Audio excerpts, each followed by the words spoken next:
En muchos casos nos encontraremos con tareas que tenemos que repetir varias veces en distintos puntos de nuestro programa.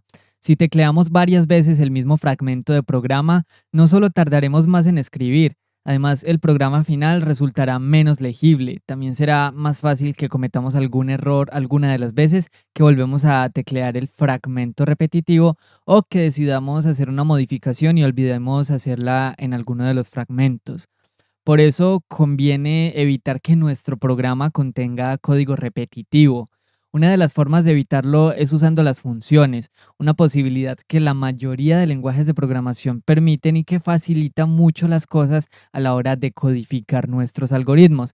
Veamos entonces cómo PSEInt implementa estas funciones, cómo podemos trabajar con ellas y cómo podemos aplicarlas a resolver problemas de programación. En este caso, quiero hacer un programa normal.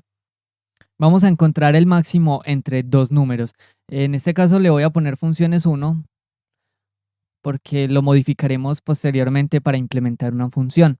Vamos a definir entonces las variables que necesitamos.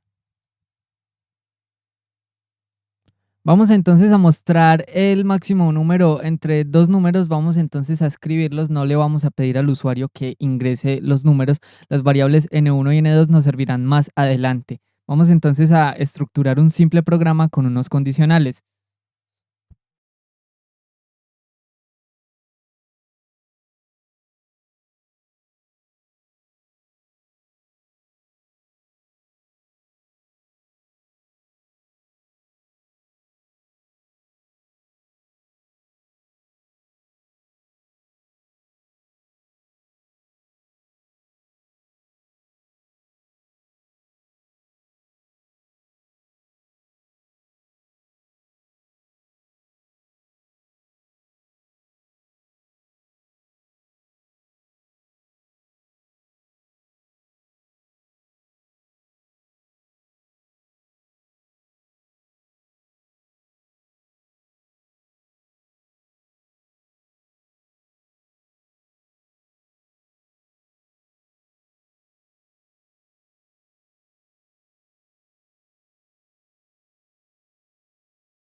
Vemos que es un programa muy sencillo, vamos a ejecutarlo.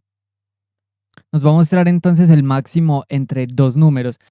Pero entonces, ¿qué pasa si yo quiero implementar este condicional para cualquier dato que yo ingrese y que no tenga que repetir las líneas de código para evaluar cada vez cuál es el máximo entre dos números? Ahí es donde entran en importancia las funciones. Las funciones entonces van a ejecutar unas líneas de código que pueden ser repetitivas, podemos invocar varias veces dentro de nuestro programa y que nos facilitarán muchísimo más las cosas, haciendo el código más legible y evitando que nosotros escribamos muchas líneas de código repitiendo líneas.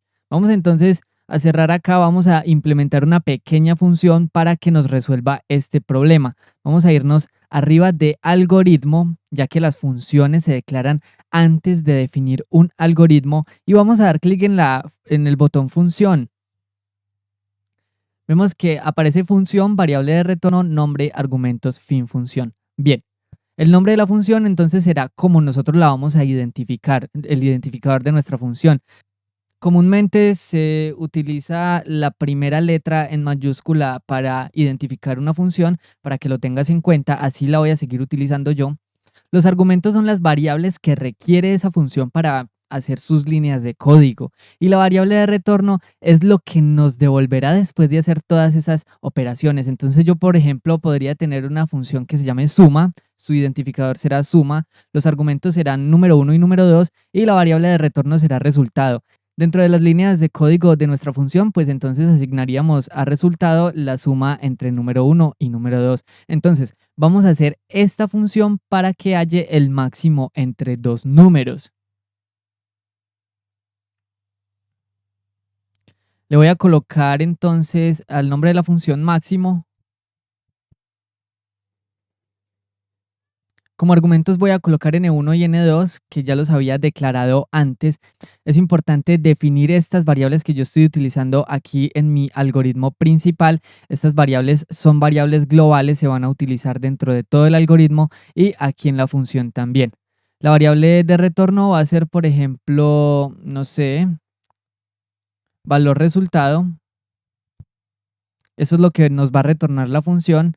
Y aquí entonces dentro estarían las líneas de código que nosotros vamos a utilizar. Vamos a definir una variable, vamos a definir resultado como entero, ya que necesitamos definir estas variables dentro de nuestra función para poder trabajar con ellas. Tenemos entonces que ya tenemos estas variables dentro de nuestra función y ahora hemos definido resultado. Este valor resultado también será una variable que vamos a retornar aquí en nuestra función. Vamos entonces a colocar un condicional. Vamos a copiar este. Vamos a pegarlo acá. En vez de colocar 5 y 12, vamos a colocar N1 y N2. Vamos a colocar aquí N1, vamos a colocar aquí N2. Bien, ya tenemos nuestra función lista, pero entonces ahora ¿cómo la utilizamos dentro de nuestro algoritmo para invocarla, para llamarla, para hacer uso de ella, cierto? Vamos a borrar estos condicionales, no los necesitamos. Y debajo de estas líneas de texto vamos a colocar entonces que me escriba el resultado de la función máximo evaluando los parámetros o los argumentos 5 y 12. Vamos a hacer lo mismo acá. En este caso he invocado mi función máximo con su nombre. Este es el nombre de la función. Aquí lo vemos. Requiere dos argumentos de entrada. Se los estoy dando acá, el número 1 y el número 2. Entonces, estos se van a asignar a la variable n1 y n2 y va a operar con esas variables acá. Aquí estoy volviendo a llamar mi función, pero ahora con otros argumentos. Lo podemos hacer con los argumentos que queramos siempre y cuando sean congruentes. Primero, el número de argumentos. Segundo, el tipo de datos de los argumentos. Quisiera cambiar el valor que me está retornando la función, ya que no es congruente con el valor que yo estoy retornando acá. Este debería ser igual a resultado, por lo tanto voy a colocarle aquí resultado.